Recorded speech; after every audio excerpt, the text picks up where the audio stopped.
Welcome back to Normal Island. I'm Curtis Daly, and joining me tonight is obviously the amazing Helena, aka No Justice MTG.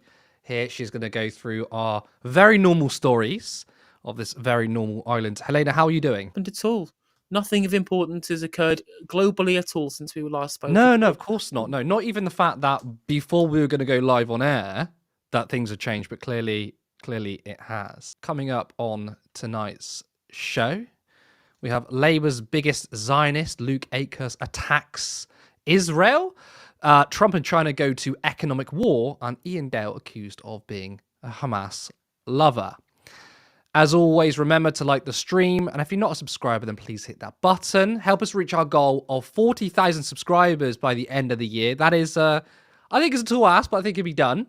We'll be getting to your comments at the end, so please make sure you are busy in the chat.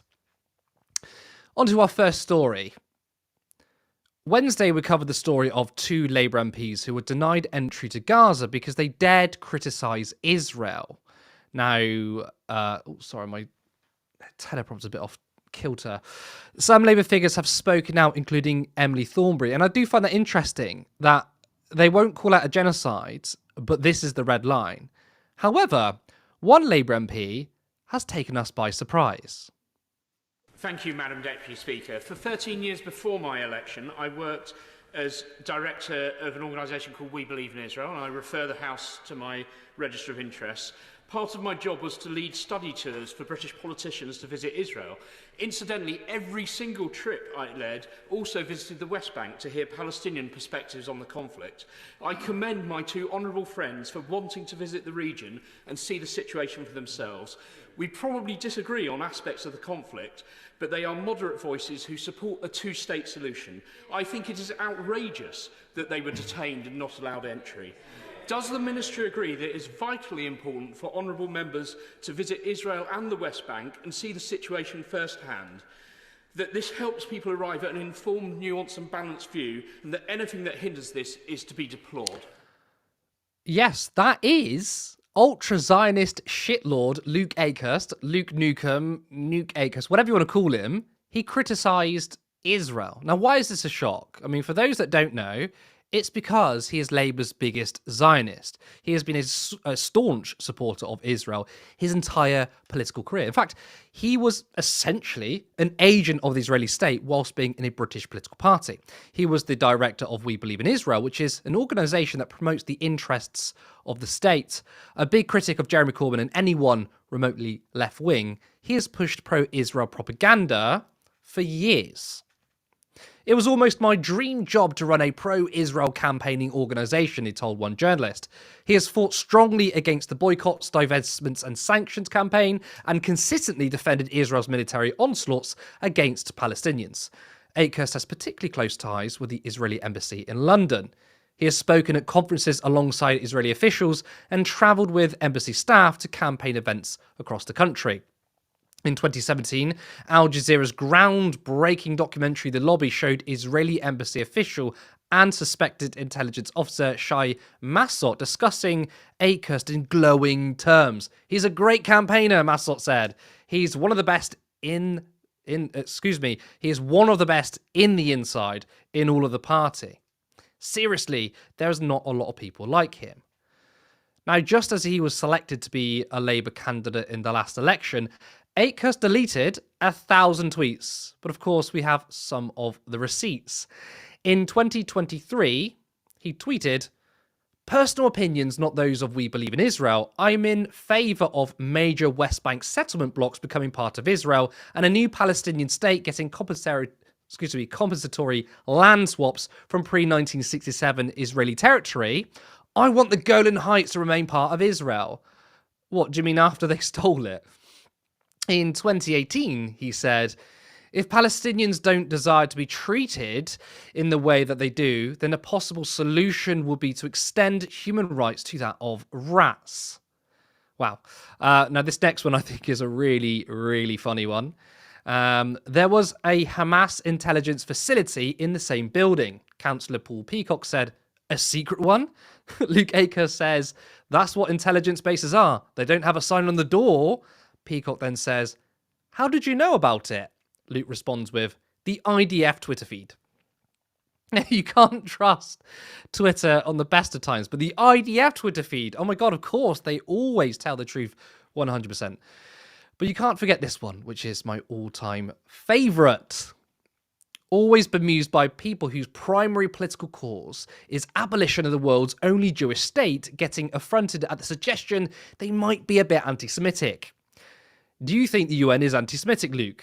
And Luke responds, yes. Luke being one of the first people calling the UN anti-Semitic. I mean, look, he's a really, really funny guy. Helena, look, I'm finding it odd. We have Labour MPs who've stood by and watched the atrocities happen without a peep, even endorsing the Israeli war crimes. Yet they, incorrectly I might add, are attacking Israel for blocking Wan Yang and Abitsam Mohammed. But even Luke Akehurst is doing it.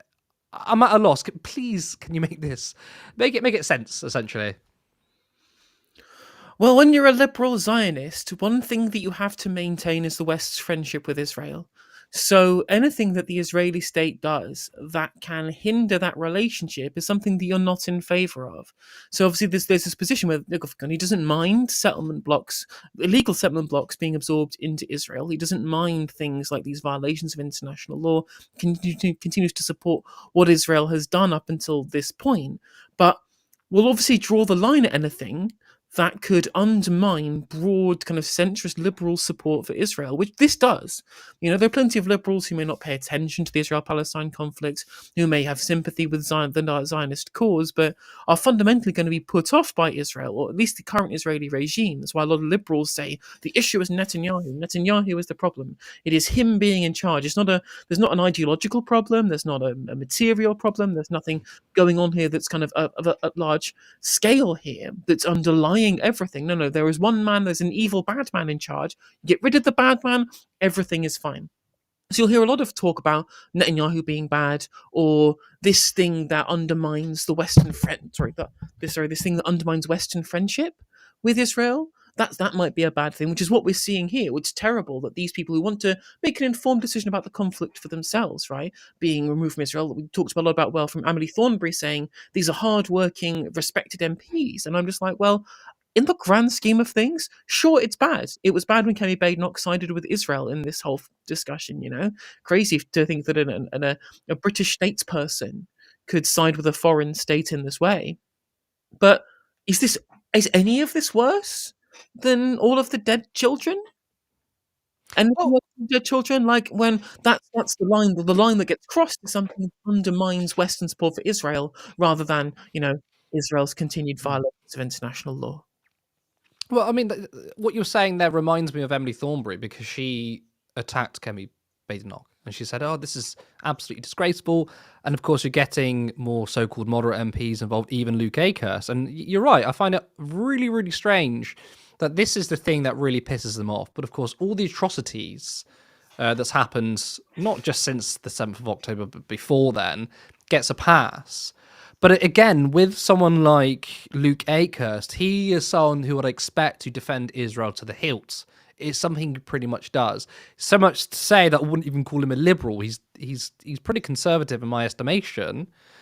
Is it because there's been a lot of Labour figures calling it out and Luke feels a bit more safer to do this? Or do you feel like there is an ideological underpinning that he genuinely thinks this is bad, but that doesn't make him any less of a horrific Zionist?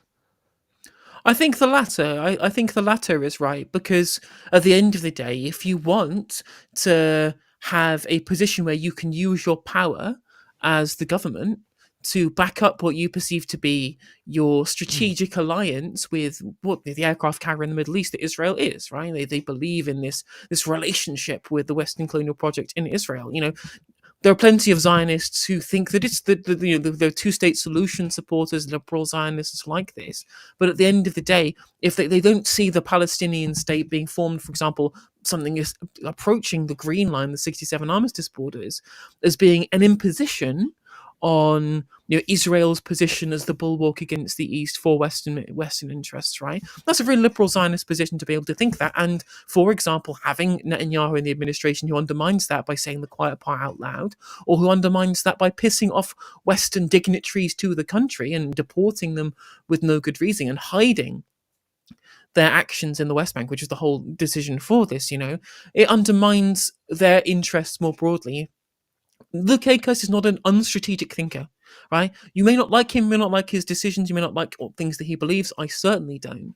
But he's not someone who was without strategy. That's why he remained a member of the Labour Party for so long, when people who were diametrically opposed to his interests were in charge of the party infrastructure. He remained a member for all of this period because he was a strategic thinker and he wanted to be there when he was going to be able to make use of that. He was strategic in being an NEC member to get himself appointed as an MP, and he was strategic in terms of how he positioned himself to ensure that he would be able to be powerful enough to see his particular ideological policies be put into practice. So he's not going to let his own personal beliefs cloud the position that he needs to take to try and bolster his own position in a party that is slightly less pro-Israel than he is, even though they're very pro-Israel.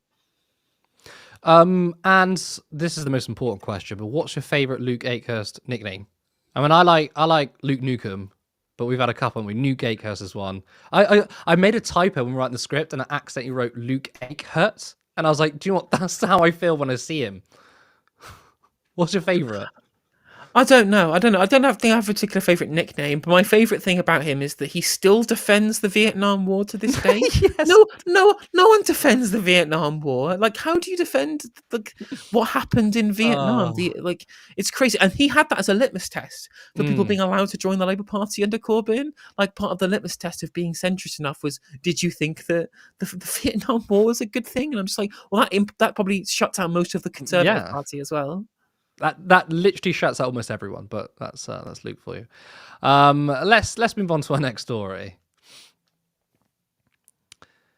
China and the US are in a huge tariff war. China has increased theirs after Trump implemented global tariffs, which saw a back and forth between the two nations.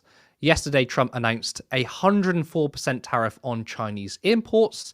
Today, China has responded, and they aren't backing down. China has said it will fight to the end rather than capitulate to what it sees as US coercion, and will hike its own tariffs on American goods from 34% to 84% in response to the White House's latest move. 84%. Okay, China isn't messing around. Now, who was going to win and who was going to lose? Well, this chart shows that the US is running a trade deficit of $295 billion.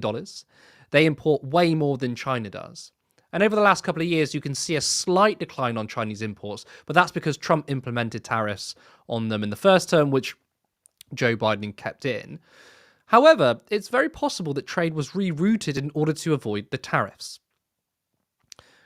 The Trump administration imposed 30% tariffs on Chinese imported solar panels in 2018, but the US Commerce Department presented evidence in 2023 external that Chinese solar panel manufacturers had shifted their assembly operations to states such as Malaysia, Thailand, Cambodia, and Vietnam, and then sent the finished products to the US from those countries, effectively evading the tariffs.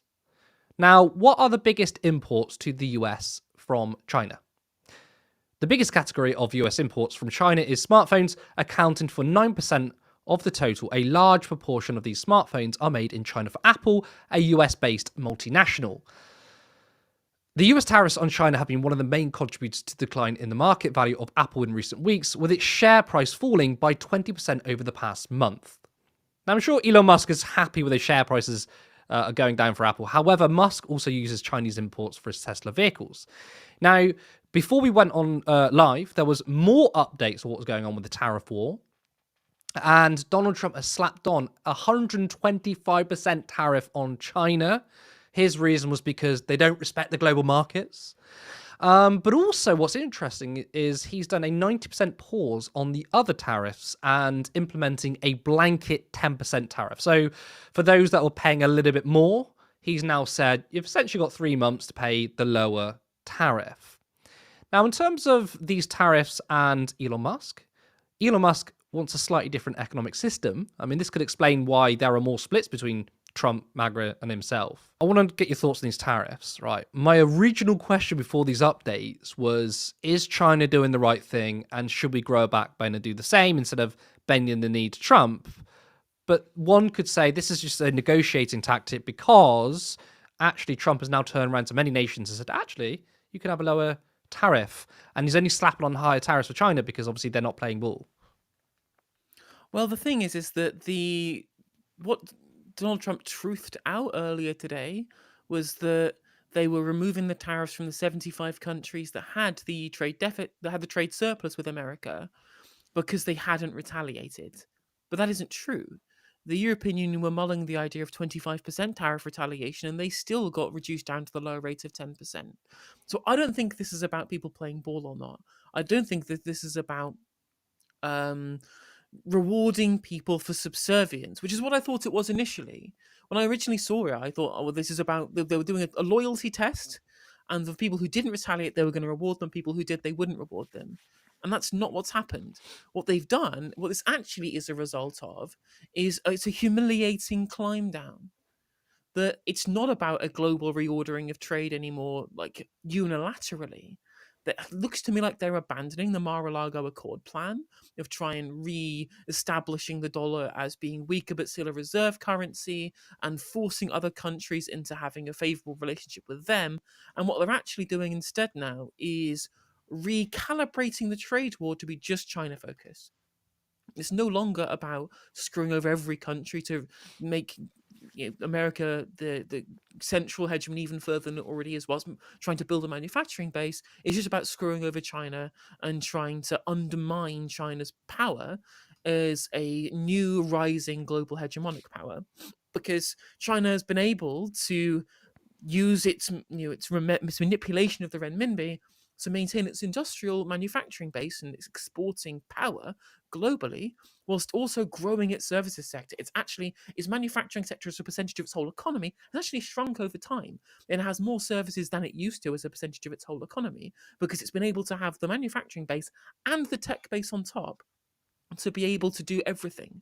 And that's why America was worried. That's why Trump was worried, and his cronies worried about China's power, because it's being able to do both and win at both as well, which America hasn't been able to. It's lost a lot of manufacturing, even though it is the second biggest manufacturer in the world. There's mostly automated factories that's not creating jobs, and that's bad internally and politically.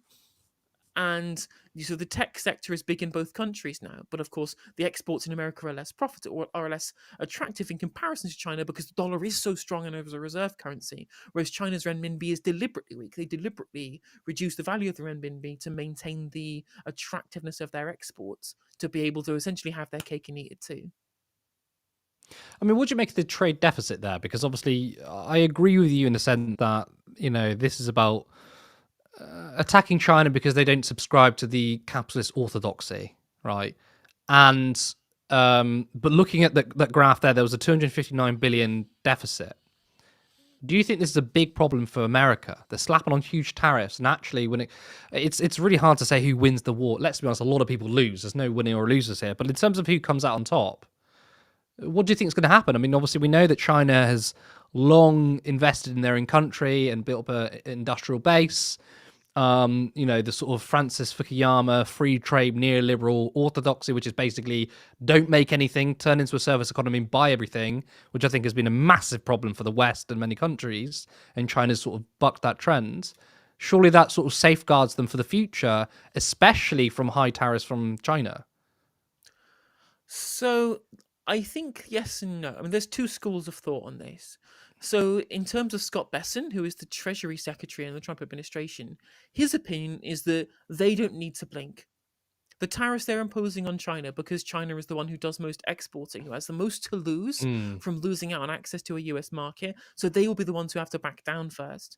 The Chinese opinion, however, is because they have such power given the state of the renminbi. First of all, they have loads of countries that they can export to other than the United States, and they can just make the renminbi weaker if they need to make it more attractive to poorer countries to buy even more of their stuff. Countries, especially countries in Europe, are going through a cost of living crisis right now.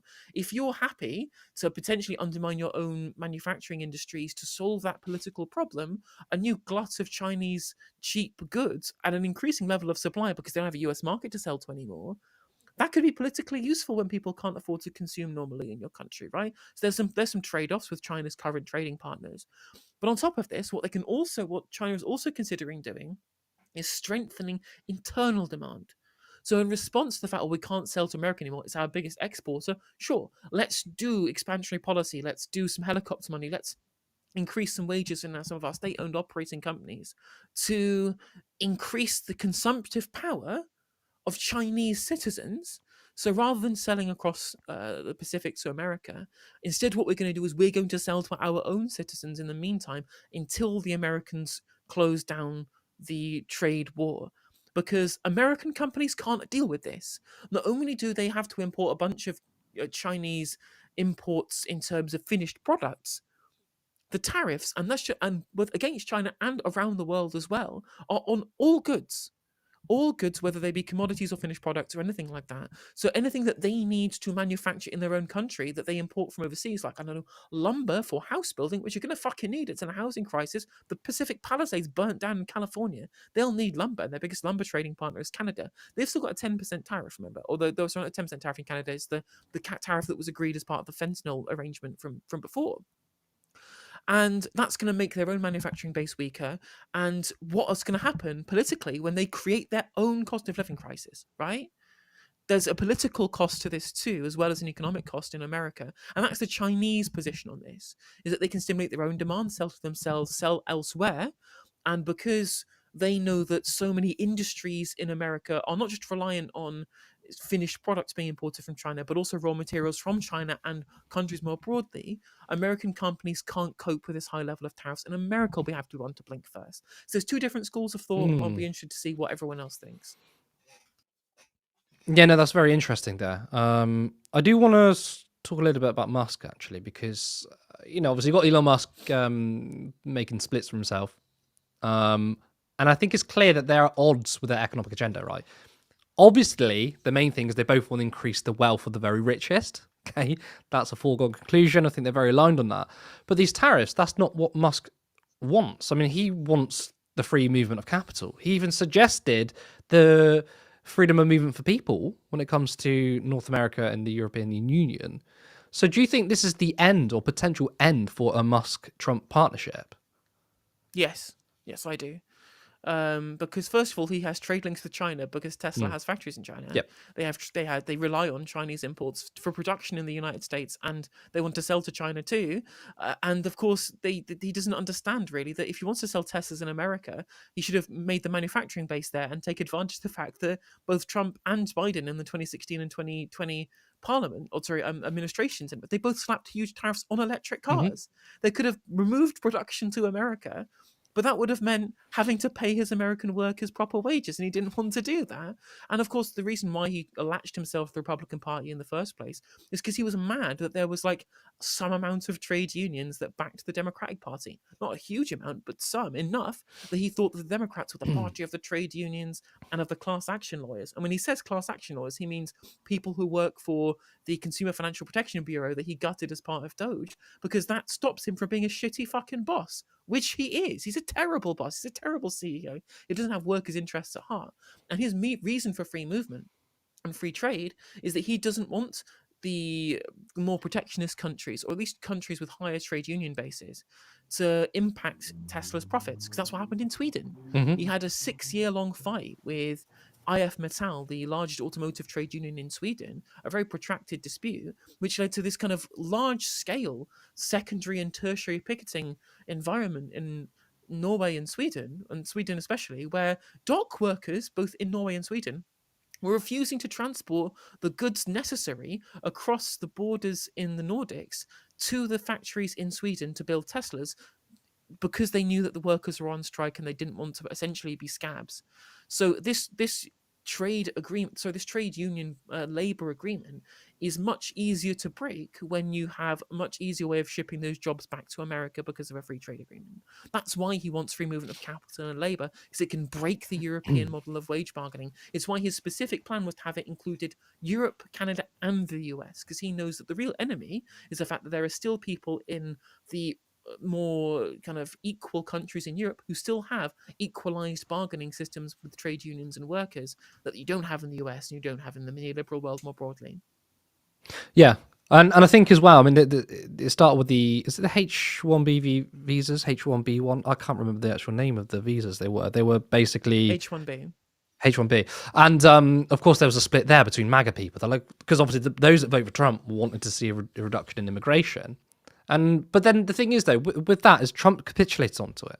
So that's why I was thinking, and I think I'm wrong now, but at the beginning I was saying, I think their partnership, or whatever you want to call it, will stick around, because when push comes to shove, Trump is going to side with capital, obviously, and that's why he capitulated on the visas, and it pissed off a lot of MAGA people, but he stuck to it. But these tariffs seem to be something that Donald Trump is ideologically wedded to, and I think this is an even bigger issue, which I think is obviously going to cause splits. I could really talk about this all night, but I do want to move on. But if you're enjoying the show, then please like the stream. And if you're not a subscriber, then hit that button. If you want us to grow, then you can head over to turnleftmedia.co.uk/support. There is a link to our Patreon where you can support us monthly, or follow the other link to give us a one-time contribution. Alternatively, you can become a YouTube member for just 99p. Of course, we still are having tech issues, so if you did want to help us out there, you're more than welcome. But let's move on to our final story. Journalist and radio host Iain Dale was accused of being a Hamas lover on Twitter, angering him so much that he responded. So this was the original tweet. Pro-Israel lawyer kicked off LBC show after on-air row with Iain Dale over MP deportations. So now we know Dale is another Hamas lover. He would accept any opinion contrary to his own. Poor journalism. Dale then responded by saying, "This is sick. Criticise me for the interview by all means, but Iain Dale is a Hamas lover? Give your head a shake. I've spent the last 18 months being traduced online for my support for Israel, and now I'm a Hamas lover. Just fuck off." I mean, you reap what you sow, Dale. Now, this is what prompted the exchange. Very supportive. I've been very supportive of Israel since October the 7th, but various things that they've done, certainly in the last 6 months, I have called them out on air. I think some of the attacks in Gaza have been totally over the top. I think Benjamin Netanyahu himself has been very culpable for a lot of this. Would that mean that if I decided I wanted to go and present a programme from Israel, that I could be refused entry because I've had the temerity to say something that the Israeli government might not like? That is, I'm afraid, a misrepresentation of what has gone on here. Do you know what? I've had enough of you repeatedly accusing my guest of misrepresentation, and now you've done it to me twice. You don't get a third chance. Iain, I have offered over the last 15 months repeatedly to come on to address the concerns that you are raising, and that offer has been refused. No, it's not. So you've been on my programme before in the studio. Right. Not to address the issues that you have claimed to have concerns about with respect to Israel's military conduct on the ground in Gaza. Any individual who wishes to properly understand the situation has the ability to do that and engage with experts, those like me that have been on the ground in Gaza in September and have seen these situations with my own eyes. Those repeated offers have been refused, and all I have had in coming on and answering your questions straightforwardly, as I've been invited on to, is being told that I'm in some way being rude because I disagree with your previous guest and with you. I'm very surprised. You can disagree, but you don't accuse fellow guests of misrepresentation, and you don't accuse the host of the programme of what you have done, because if you do, don't expect to be invited back. But Iain, the comparison that you have just drawn is not a fair comparison, and it is misrepresentative of what these members of Parliament have done. Okay, you've done it 3 times now. Goodbye. Dear, oh dear, oh dear. Now, that debate went on for 10 minutes. I think I would suggest you check it out, by the way. But he was right to call out Israel for stopping the 2 Labour MPs from entering. But do I feel bad for him? No. He has been incredibly pro-Israel, and he's also accused people of being tolerant of anti-Semitism for their stance on Israel. This is from 2018. I believe that Jeremy Corbyn tolerates anti-Semitism and has no real comprehension of what the word even means. His hatred of the state of Israel trumps everything. It's also more proof of the hold Seamus Milne has over him. You just have to read the latter's ranting in The Guardian over the years to understand where he's coming from on the subject. I suspect that he drafted Corbyn's non-apology on Wednesday, which memorably couldn't even utter the word Israel. Instead, it was called Israel-Palestine. Criticism of Israel does not automatically mean that someone is anti-Semitic, but in context, it often does. So a staunch pro-Israel commentator is now a Hamas lover. Helena, I have absolutely no sympathy from him. I'm going to assume there's no sympathy from your side either. No, not in the slightest, not in the slightest. When you realise these people's comments, right, we've seen it so long, so many times, right? I think that a lot of the time it's just people just have a lot of ignorance over the state of the conflict, over the state of how we got to this point in the first place, especially amongst the older generation. They don't even, a lot of these people were ignorant of the realities of the Nakba, because a lot of people only knew about this in the West after the new historians got access to the classified documents in the 80s, I believe it was. People like Benny Morris, Neil Pape got access to the declassified documents that showed the reality of the Nakba and the formation of the State of Israel. That it wasn't just this happenstance that the Palestinians happened to leave. No, they were ethnically cleansed. They were expelled. Plan Dalat was a thing. Ben Gurion was the great expeller, you know? So this foundational myth of the Israeli state that you have to kind of buy into to justify the way that it's acted from then until now, without that understanding of them being besieged upon all sides. And when your reality, well, this happened because you tried to ethnically cleanse people, because you deliberately had this plan of colonization. It was described by Jabotinsky as a colonial project, right? And so without the underpinning of this, right, and you can believe in a two-state solution all you want, you can believe in a peace process that is fundamentally based in a resolution that creates a state of Israel all you want. You can, I would disagree with you, but you can have that position and still believe in the broad criticism of the state of Israel and the way that it was founded up until this point. But because people from Iain Dale's generation didn't bother kind of re-examining the reality of how Israel has gotten to this point, they are therefore uncritical of how that manifests in Israel's actions today. Which is why they view people who are very kind of fervent opposition to the state of Israel existing at all, or in the way that it does right now, as somehow being anti-Semitic. Well, you don't take this opinion with any other country. I'm like, well, this country was formed in specific circumstances that we acknowledge that you don't. And so for a lot of people who have bought into these myths up until this point, the stark reality of what we've seen since October the 7th in what Israel has done in Gaza has blown that mythology apart, right? At least in 2014, 2008, so Operation Protective Edge and Operation Cast Lead, it was kind of still a hands-off, arm's-length conflict for people in the West. It was still arm's length, right? You saw some pictures on the news, but you didn't see footage of burning Palestinians and dead children on your phone, on your social media feed, day after day after day. You could still keep yourself blissfully ignorant of the reality of Israel's actions in Palestine. And that's why there was a divide between activists who care about Palestine, which is where people's opinions of Jeremy Corbyn come from for his long-standing opposition to the colonization of Palestine, and the people who see themselves as broadly supporting Israel regardless, you know? But that world doesn't exist anymore.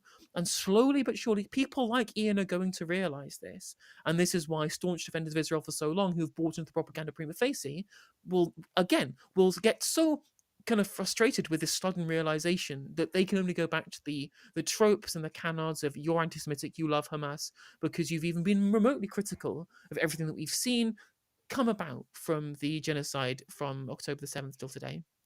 And we know that James O'Brien was burnt with it too. Again, no sympathies for James O'Brien. But even when he was responding to the criticisms of it, he still managed to throw Jeremy Corbyn under the bus. But this is the thing, and kind of sort of alluded to something you said earlier, which is that Iain Dale says, "Oh no, I criticise Netanyahu all of the time." But that's the problem, though, isn't it? I mean, those of us will criticise Zionism and what the state is doing, not just Netanyahu. So it's kind of like saying, no, I am your friend, Israel. I am your friend, but yeah, I'm going to slightly criticize Netanyahu. And even that is not good enough. Even that is either considered anti-Semitic or supporting Hamas.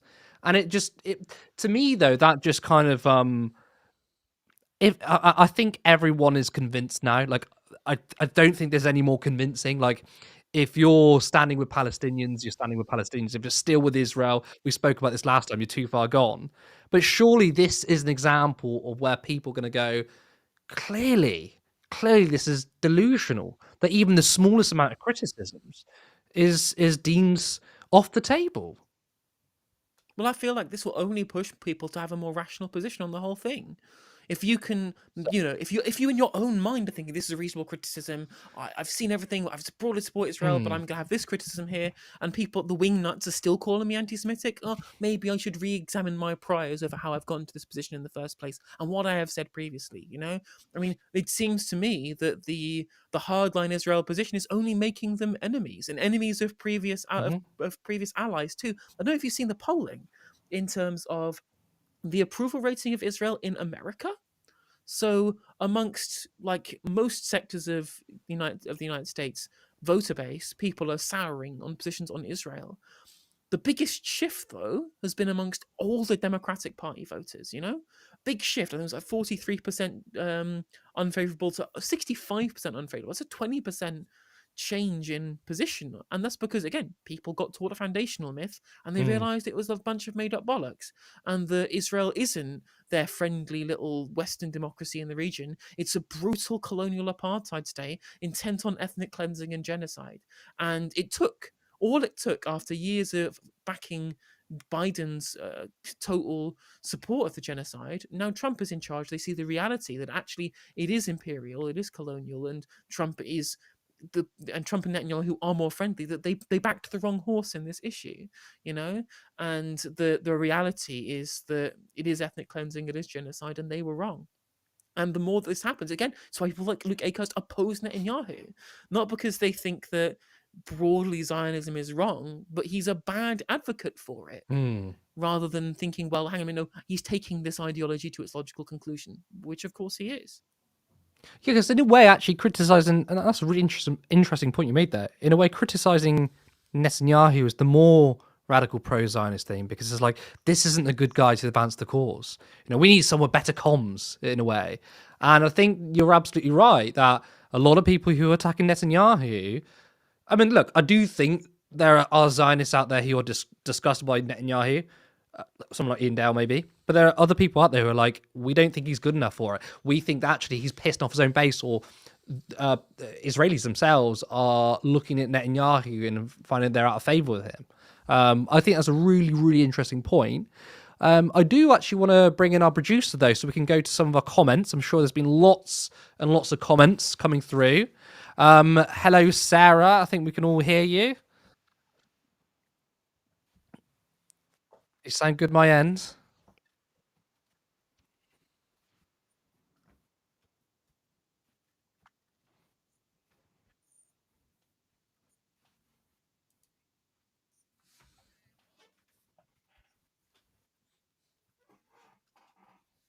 Oh, you can do the, well, yeah.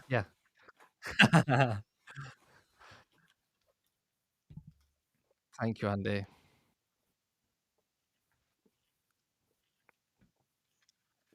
Love specs.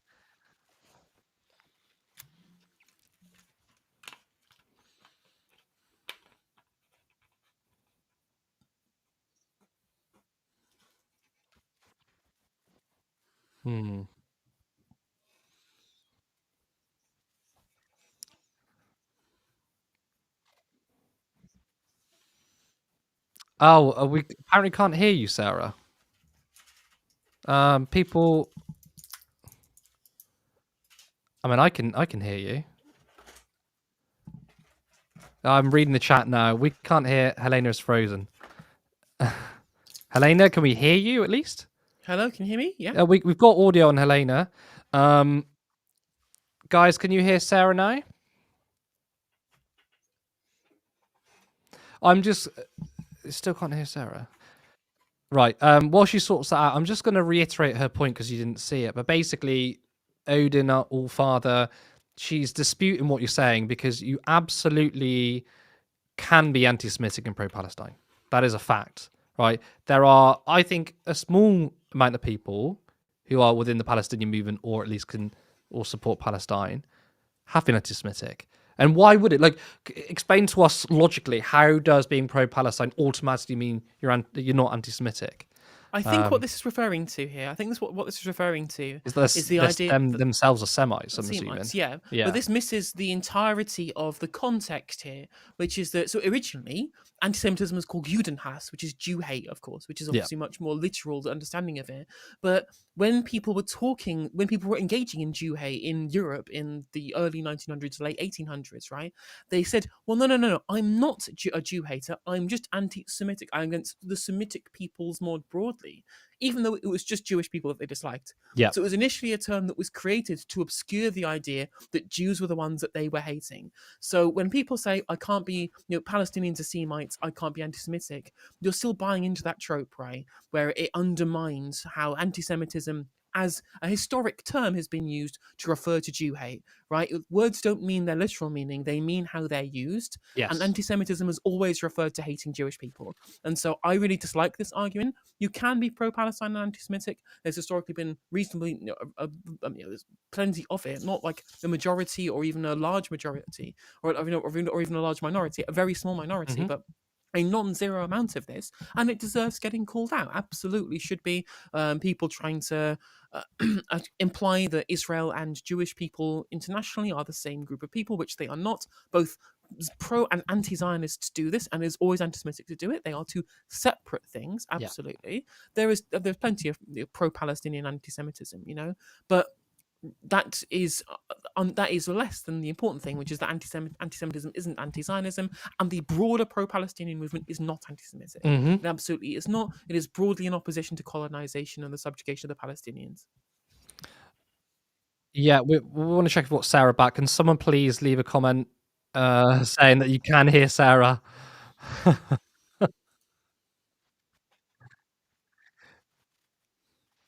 Do you know what? I think it's been the last couple of weeks at Turn Left. It's been pretty bad. But do you know what? Things have to get worse before they get better, right? Apparently, still got no Sarah. Sarah, if you do us a favor, if you leave the stream and come back in, and I'm gonna go through the comments somehow. I'm doing the hosting and comments. This is like what you do, isn't it, Helena? As a streamer, you do everything. That's true. That's most of my thing. Sorry about the camera. It's just it really is on its last legs. It's fine. What I was going to say to you is what I've got tonight. I've got something called local recording on, right, which is probably making this really bad. So any future appearance, I'm going to make sure local recording is turned off. And I think you'll have enough, because you've been on this stream before, and it's sometimes it's been a bit dodgy, but most times it's been alright. We StreamYard before, which is a different platform. StreamYard obviously like that worked 100% for you, but you have been on this software before as well, and I do think that the local recording has probably fucked things up. So we're gonna, yeah. I mean, it's just a quick Q&A section now. So it feels like you've got me on LBC like Natasha Hausdorff, just with a little kind of picture of me, and then just hearing the audio. Do you know what? It looks kind of cool though. It looks like we got you on audio and just the image, and we put that there for you. So it kind of like Becca Ray says it looks fierce and also cool. It's a great freeze. Can people now hear Sarah? When you're not showing as. I mean, Sarah, you're not showing as blue on. So I've got the feeds on the bottom of the console here. Me and Curtis are showing the blue border. Wait a sec, because Sarah, you've come in. I know what it is. Add myself to this. You did, but for some reason you've got like 3 different Sarahs. There's so many of me. You just can't. No, you can never get too many Sarahs. Do you know what I mean? This one made me laugh. I'm here.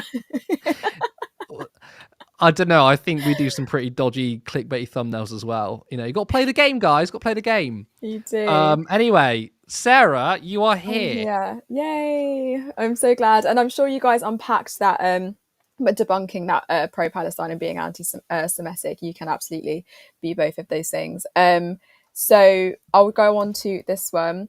Andy said that James O'Brien's perpetually years behind, and it goes back to what you were saying, Helena, that it seems to be, I don't know if we can blame it on a generational thing, but they're just very staunch in their views and are far removed from changing at all. And then we heard from Mark. Mark said LBCs are saying, "Are we the bad guys?" moment, and it seems that they they can't seem to run away from their past, and I think at the moment they're being held to account quite considerably, and I think they deserve to be. They want sympathy, but I don't think any of us are going to be willing to give it.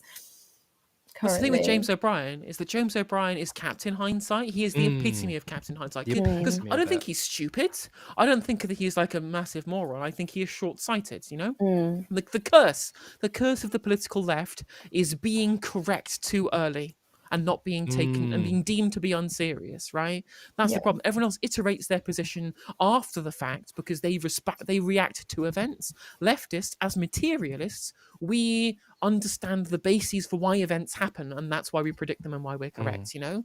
And this anti-materialist thinking is only pervasive since Marxism got removed from public discourse since the Cold War, you know, like materialist thinking has really gone out of favor, especially with all the political class across the West, right? And that's why the left is so good at predicting the future, because we understand historical materialism and they don't.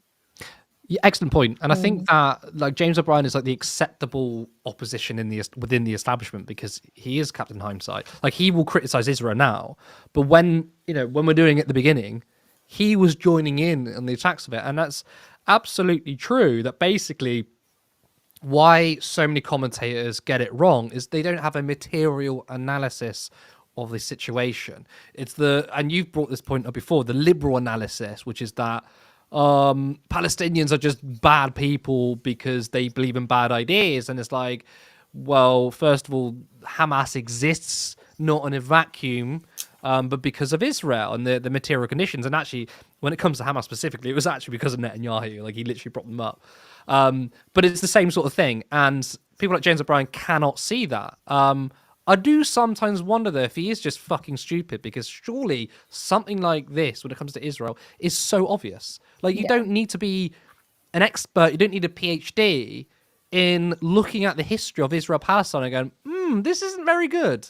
So why is James O'Brien, who probably is paid way more than your average person, gets to apparently lead Britain's conversation, this is so hard for him to grasp? Well, because they're arrogant. I think it's arrogance, and I also think it's what liberals do. Liberals are dangerous in this sense because they will say what they think will appease a certain demographic, and they're such flip-floppers. I genuinely think whenever someone ever calls me a liberal, I get so offended. It's so offensive. I'm like, you could call me anything, or don't call me a liberal. But yeah, I think that's what they do. They flip-flop and they say things that they feel like are going to appease a minority of people. But unfortunately, liberals are not a minority. They are pretty much an annoying majority. So yeah. But Andy said this in response to the graphic that we showed where Dale was basically saying that about anti-Semitism, and in the context, it often is the case when people do discuss Israel-Palestine that they are anti-Semitic. And it's true, the context is genocide, and it goes back to what you were literally just saying, Curtis, that if they actually looked at the history of this conflict, of this now genocide, that they would realise that the facts are unwaveringly clear. Like, it is a horrific and atrocious history that isn't in favor of the Palestinian people. So yeah, I mean, it was because the comment he said was, oh, of course, criticism of Israel doesn't mean that you're anti-Semite, but then goes, but in the context it usually is. So I felt like he went, oh, no, you can criticize Israel, but also you can't really, because that is such a vague term. First of all, what context are you talking about? And secondly, usually is? No, in context, it usually isn't. absolutely, there are those that hate Israel because of Jewish people, which you'll find them on the political right. But like all of the conversations that we've been having for years and years and years, I would say that absolutely true. Most of the criticisms are based on policy and against ethnic cleansing, not because they hate Jewish people. Fucking Absolutely. odd thing to say. No, completely agree. And then we've got, I don't know. Yeah, go ahead, Helena. Sorry. On that point is that a lot of people, you get the responses, well, you hold Israel to this standard, therefore, if you attacked other countries the way you attack Israel, then it'll be fine, but you don't, so you're anti-Semite. And I'm like, well, we do attack these other countries in the way we attack Israel. You don't fucking pay attention because you don't care what happens in Myanmar. You don't care what happens in West Papua. You don't care what happens in the Democratic Republic of the Congo. You don't care about any of these things. You've never cared, right? You only care about what directly affects the Western powers. And that's why the Israel-Palestine conflict is something that you pay attention when the left cares about. The left is on the street, like protesting Crown Prince Mohammed bin Salman's visit to the UK and to Theresa May because we were sending them fucking weapons to commit war crimes in Yemen, right? Did anyone pay attention? Did they fuck? And then the right has the temerity to go, well, you don't oppose Saudi Arabia, even though they hate women. I'm like, we've been fucking opposing Saudi Arabia since day bloody one. Since day one. Called on halting of arms sales to multiple countries that commit human rights abuses. In fact, obviously, the left usually just doesn't want an arms sales anyway. But particularly, we pick up upon it when it's those of human rights abuses. The left have continually called out Saudi Arabia. The thing is, though, one of my responses to that point, which is they think is a gotcha, which is like, why aren't you protesting? Well, you see it from liberals, actually. Why aren't the left protesting about Ukraine? Why aren't you protesting about X and Y? And the thing is, though, our country is already on the right side of history when it comes to Ukraine. We don't need the lobby of the government. We already support Ukraine against Russia. But when it comes to Israel-Palestine, our government is on the wrong side of history. It's backing the wrong person. So why would we go and protest in support of Ukraine? It's virtue signaling nonsense. And, not like the left doesn't have time for that shit. We need to actually get down and hold people to account. Yeah, they said that same thing about fucking Syria. And I'm like, we are not selling weapons to fucking Bashar al-Assad. That's because the right-wingers, right? In the liberal mind, protest is a virtue signal. Yeah. It is... Yeah.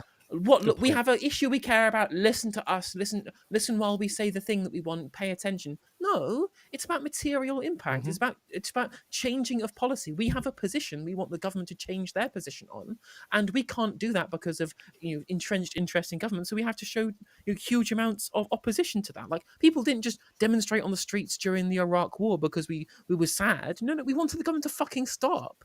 And therefore a protest against Bashar al-Assad is totally meaningless when our country already holds the position of opposing Bashar al-Assad. Absolutely. I completely agree. And then Graham said this, hasn't Elon just been awarded a massive contract with the US military? And I believe the answer is yes, isn't it, with SpaceX? Wasn't it like $5.9 billion? That's what the contract was. And it's the first thing that popped into mind seeing that comment was thank Hugo. hey, listen to me. Let's cut the military budget. See, the right listen, the left don't. And now he's got a contract with them.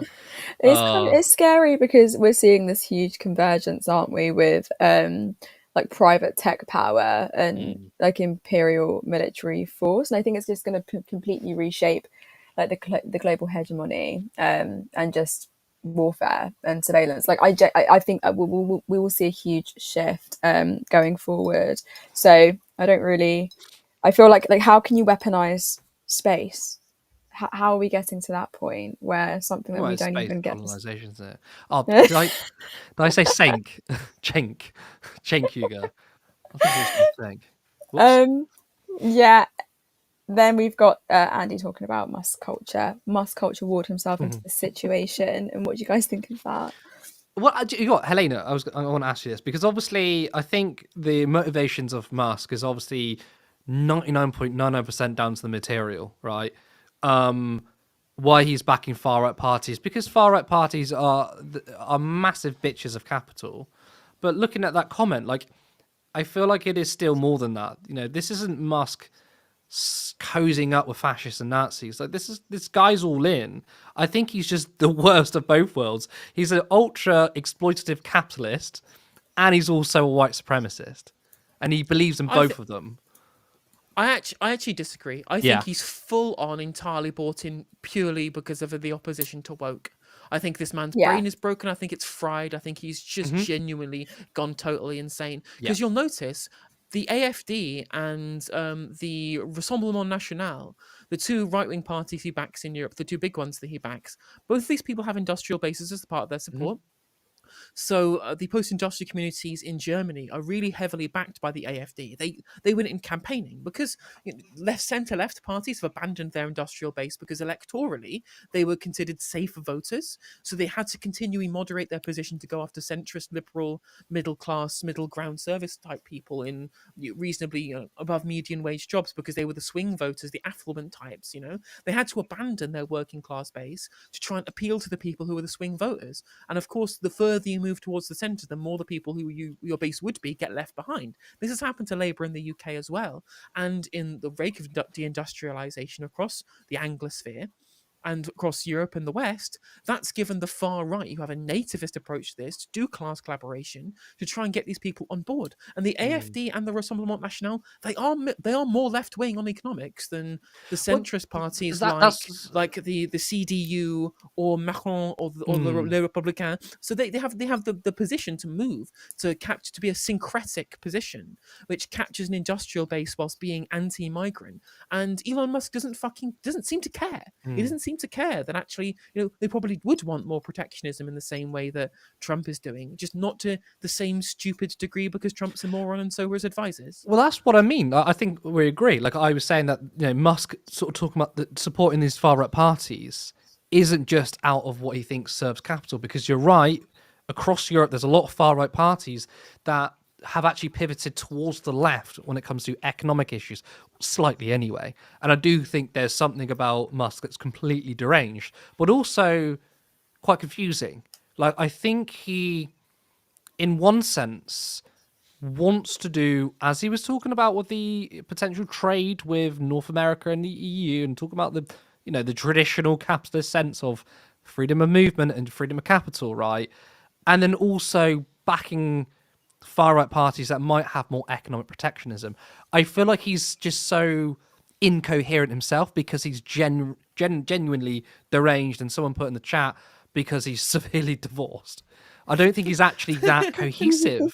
I think there is actually a battle within himself because he's upset that his family's left him. He's a shit gamer, and I'm not a gamer myself, but I can say shit at playing games, and then people attack him for it and he cries, and then he chooses one position. Like, he's so incohesive. He's a fucking madman. Destroying the West to get Grimes back. Oh my god, I do like her music. She's never coming back, bro. No. Let her make her music. Did you see Vivian Wilson on the Hasanabi stream? Yes, just ripping the shit out of her dad. Oh my god, it's so funny. Well, I was thinking about Vivian the other day, and I was like, "There's no way she's his daughter because she's funny, and she's witty, and she's likable. So she's everything he's not, and I think she's actually like pretty good at games as well. So the guy has nothing. He has no charisma. Zero. He's not funny. I don't even think he's smart. I think a lot of his business practices was because he jumped in and made himself the leader. But his workers did most of the shit, and he has no riz. He has nothing. He's got fucking nothing. Yeah, he does have nothing. That's literally what he does. He just moves so like he's a robot. Comedy's not legal. I got told off for calling people thick recently. They were like, you can't call people thick, but I was like, some people are thick, and I think is thick. I mean, literally, we're in the dark woke era. These people are thick. I'm sorry, they are. Full dark woke. Guy's a moron. Sorry. He's a moron. I'm so glad you said that, Helena. I was having a discussion with my partner a while ago, and we were talking about, I think she was listening to a podcast, and we were talking about like how the left can often be a bit like, oh no, you got to be, when they go low, we go high. I'm like, no, we fucking go lower. I'm sorry. If we were discussing tax policy in a social democratic system, I'm all for pleasantries, right? We are facing fascism, techno-feudalism, and oligarchy. I think we should absolutely personally attack people like Musk and Donald Trump. Fuck that. Let's do the dark woke shit. Obviously, I don't think you should. Some of the things I would say about Musk, I wouldn't call a random person in the street. I think what matters is power, right? Musk has a lot of power, and I think he's a dumbass prick, and he has no riz. I wouldn't say that to a random person, but I think when it comes to fascism, they go low, we go fucking lower. I agree. Literally. And I think the important thing is that there's a line to be drawn between language that is deliberately inflammatory and offensive, and this kind of borderline thing where say, well, you can't call people stupid or a moron because that 70, 80 years ago used to be like a official medical definition of somebody who had a developmental disorder. I'm like, well, no one currently thinks that. Now it's just colloquially used to mean stupid. That's or to be asinine or whatever. Like that's fine. But obviously with things like that are modern and still used to refer to people who are disabled, like the R slur, for example, that's what you shouldn't be using, right? Yeah, I agree. There are reasonable lines you can use as to what you think is a reasonable slur that you can use against somebody. I agree. I mean, I got pulled up on the word idiot before, and I said, look, I know maybe there's historical connotations to that, but I think language is important because it changes, and I don't think we should pull up people saying the word idiot. But yeah, I am seeing the normalization of the R word, something that I wouldn't use because obviously that hasn't changed in the context. Exactly. But yeah, no, I think, and I also think it works, right? Because I've been convinced. Basically, look, we are past the era of facts and logic. You can't really argue yourself out of what we're seeing now, especially when it comes to MAGA. What really works is kind of vibes, and you kind of want it to be embarrassing, and you don't want to admit having a political affiliation. So what I mean by that, I think there was a lot of rich people that supported Bernie Sanders because it was cool to do, right? I think for ordinary working class people, we could see why Bernie Sanders wanted him. But like the rich kids were like, yeah, we can get behind him. It's kind of cool. Now they're all getting behind MAGA because they don't want to be sort of ostracized socially. And I think that it's hard to debate these people. And I feel like now we kind of need to socially ostracize fascists. And I think we need to make them embarrassed. And that's what we need to call them: idiots and stupid, embarrassing, divorced, loser. Divorce is brilliant. I think that's a literal strategy where someone goes, maybe I shouldn't support Musk because I don't want to be seen as a loser. If that makes any sense, I think that is the kind of the world we live in. Yeah, agreed. I think calling them out for what they are, and I think they are fascists who don't deserve an ounce of respect from us at all. Zeke said Trump was stupid to challenge China. And I want to get your thoughts on that. Like, I think Agreed. I agree. I think it's a desperate, erratic maneuver made by Trump because he is existing within what is a declining empire that's facing some sort of, many, many structural crises. And I think this so-called challenge just looks like, when you really, really sit back and just forget about your political views for a second and you just think, he is throwing out these percentages to China and China's doing the same back. It looks so ridiculous. I was like, what would I say if I saw this amongst children pointing fingers to each other and saying, no, you hit me first. No, but you hit harder and blah, blah, blah. And it's like, I would be like, stop it, you fools. Like, let's actually get back to WTO rules. Yeah, let's just regulate like for a second. Like, it's so weird to me. Like, they are acting like children, but you have to really think like these are big children who have positions of power and are pointing the finger at each other. And it's not about democracy. It's not about workers' rights. It's not about moral values. Like, Trump's whole agenda is just economic nationalism and appeasing the industrialist, like, capitalist wing of the ruling class. Like, it's just absolutely disgusting. So I don't know, him trying to reassert the US's like hegemonic dominance, it's stupid and it's narrow-minded and it's interested in the imperial sense. And then it's just, it's reckless, hypocritical, and it's obviously going to backfire. Look at it, it's backfiring already. Fucking joke. So yeah.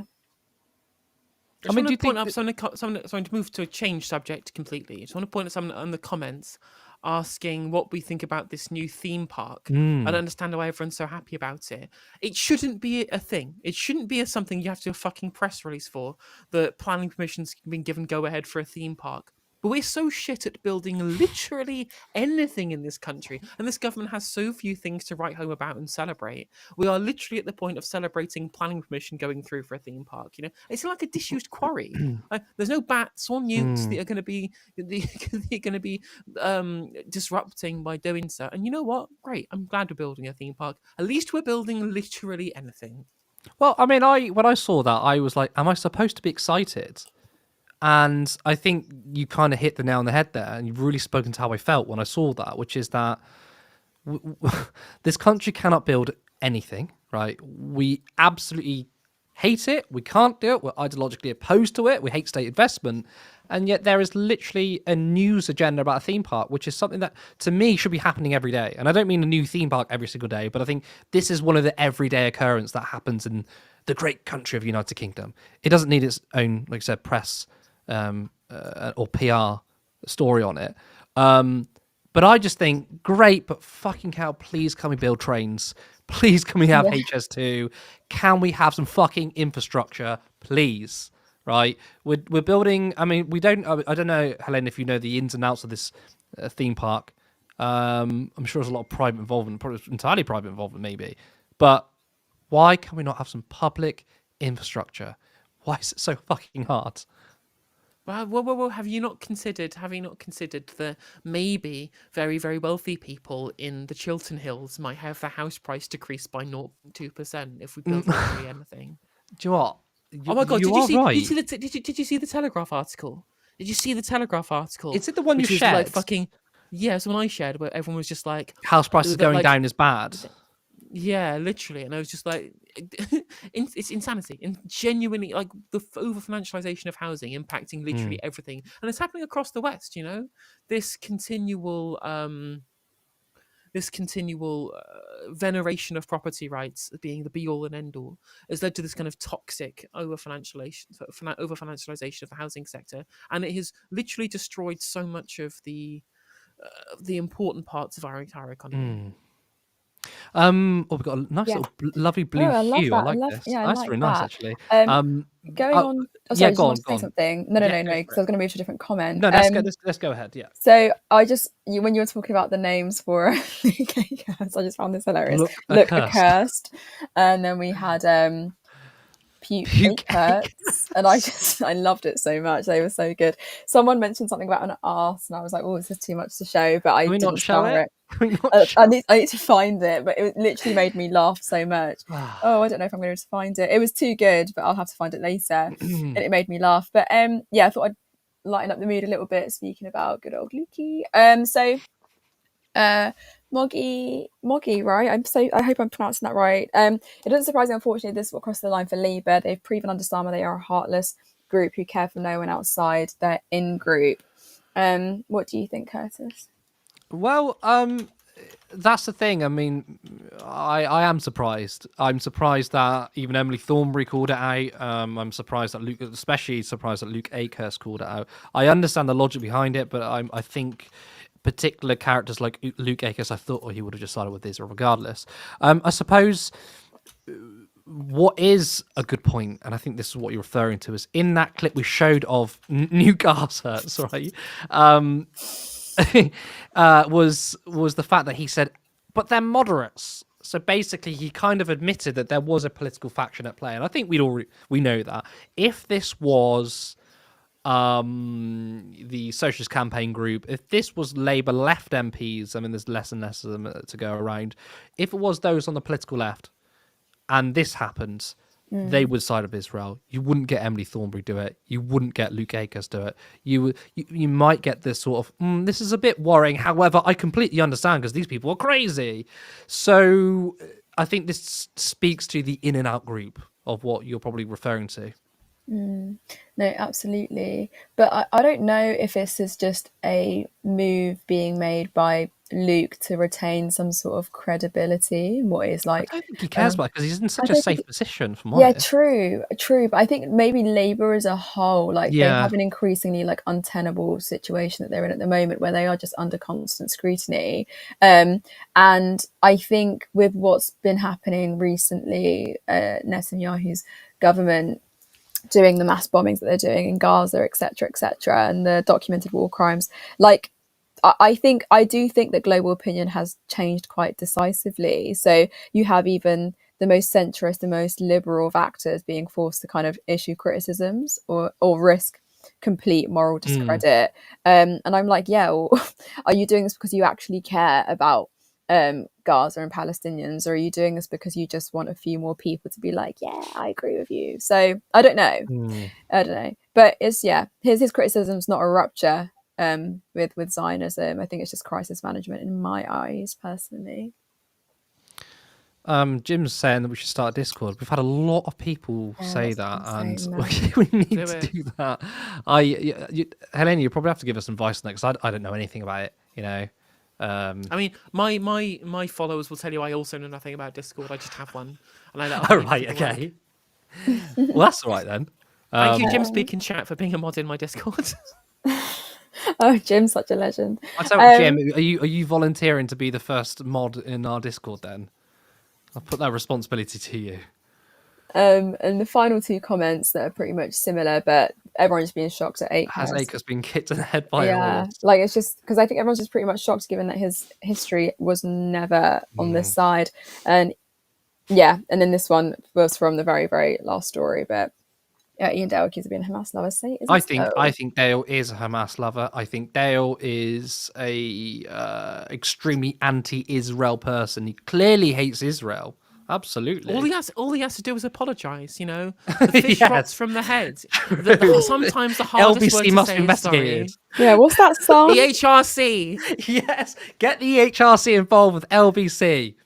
Is it Elton John that sang that, or is it George Michael? Sorry. What song are you on about? Sorry seems to be the hardest word. I love your singing, by the way. Oh, guys, I don't sing. We're not doing karaoke. I don't care how much you pay us.